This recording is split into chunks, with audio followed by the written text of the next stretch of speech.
आज एक कहानी सुनते हैं भारत के सूरत शहर की। बिल्कुल सीधी साधी सी कहानी है, पर इसमें ना हमारी सबकी साझा जिम्मेदारियों से जुड़ी एक बहुत बड़ी, बहुत गहरी सीख छिपी हुई है। ये कहानी सोचने पे मजबूर कर देगी कि हम जो पब्लिक स्पेसेस होते हैं, सार्वजनिक जगहें, उन्हें आखिर देखते कैसे हैं।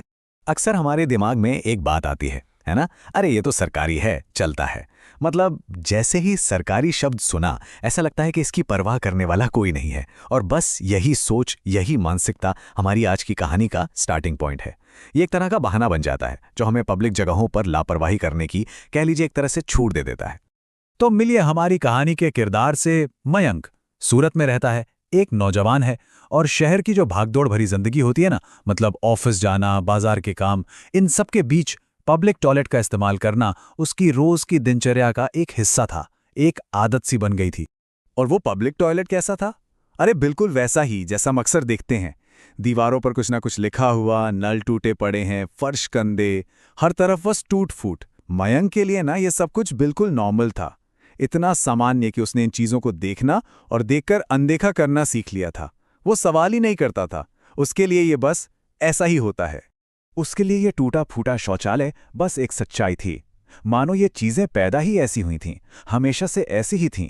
उसने कभी एक बार भी ये नहीं सोचा कि अरे ये जो नुकसान हुआ है, इसके पीछे किसी की आदतें हैं, किसी के गलत बर्ताव का नतीजा है ये सब। लेकिन फिर एक दिन सब कुछ बदल गया। यहीं से कहानी में एक बहुत जरूरी मोड़ आता है। उस दिन मयंक उसी शौचालय में अकेला नहीं था, उसके साथ उसकी छोटी बहन मीनल भी थी। और बस यही वो पल था जिसने मयंक का दुनिया को देखने का, हर चीज को देखने का नजरिया हमेशा हमेशा के लिए बदल दिया।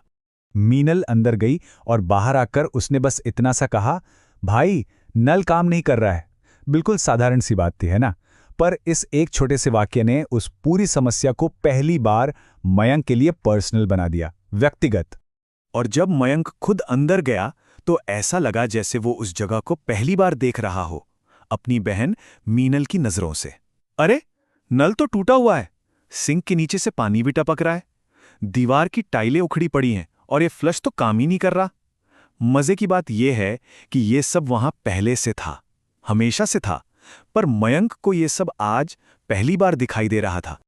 मीनल तो चुप थी, उसने कुछ और नहीं कहा, लेकिन उसके चेहरे पर जो एक असहजता थी, जो एक बेचैनी थी ना, वो मयंक से छिपी नहीं। और बस उसी पल में वो मुद्दा अब सिर्फ एक पब्लिक इशू नहीं रह गया, वो एक पर्सनल एक्सपीरियंस बन चुका था। एक ऐसा अनुभव जिसमें उसका अपना कोई असहज महसूस कर रहा था। और फिर मीनल ने कैसा सवाल पूछा, बहुत ही सीधा, लेकिन इतना असरदार कि उसने मयंक को उस सच्चाई के सामने लाके खड़ा कर दिया जिसे वो आज तक नजरअंदाज करता आ रहा था। सवाल था, यहां लोग ऐसा क्यों करते हैं? और पहली बार मयंक के पास कोई जवाब नहीं था, कोई भी नहीं। मीनल के इस एक सवाल ने जैसे मयंक की पूरी उदासीनता को, उसकी लापरवाही को तोड़ के रख दिया। और ठीक इसी पल उसे एक बहुत गहरा एहसास हुआ, एक ऐसी समझ मिली जो उसकी सोच को हमेशा के लिए बदलने वाली थी। अब देखिए उसकी सोच में कितना बड़ा बदलाव आया। पहले वो सोचता था सार्वजनिक मतलब किसी का नहीं, और अब उसकी सोच बन गई सार्वजनिक मतलब हम सबकी जिम्मेदारी। उसे ये बात समझ में आ गई कि सरकारी होने का मतलब लावारिस होना नहीं होता, अरे बल्कि ये तो हम सबकी अपनी साझा संपत्ति है। तो इस एहसास के बाद मयंक चुप नहीं बैठा। उसने बहुत ही सिंपल 3 कदम उठाए। पहला, उसने इस पूरी समस्या पर ठीक से सोचा, गहराई से सोचा। दूसरा, उसने आसपास के लोगों के व्यवहार को गौर से देखना शुरू किया। और आखिर में तीसरा, उसने एक छोटा सा लेकिन बहुत जरूरी कदम उठाया। और वो कदम क्या था? उसने बस अपने हाथ से एक कागज पर एक नोट लिखा और उसे शौचालय के दरवाजे पर चिपका दिया। नोट में लिखा था, कृपया शौचालय का सही इस्तेमाल करें, ये आपकी अपनी जगह है। देखिए, ये कोई सरकारी आदेश नहीं था, कोई नियम नहीं था, ये बस एक दिल से की गई अपील थी, लोगों को ये याद दिलाने की कोशिश कि ये जगह भी तो आपकी अपनी ही है। और ये बात समझना बहुत जरूरी है, ये कोई ऑफिशियल कैंपेन नहीं था, किसी बड़ी संस्था ने नहीं किया था। ये तो बस एक आम इंसान की, मयंक की एक छोटी सी पहल थी। और सच पूछिए तो इसकी असली ताकत इसी बात में थी।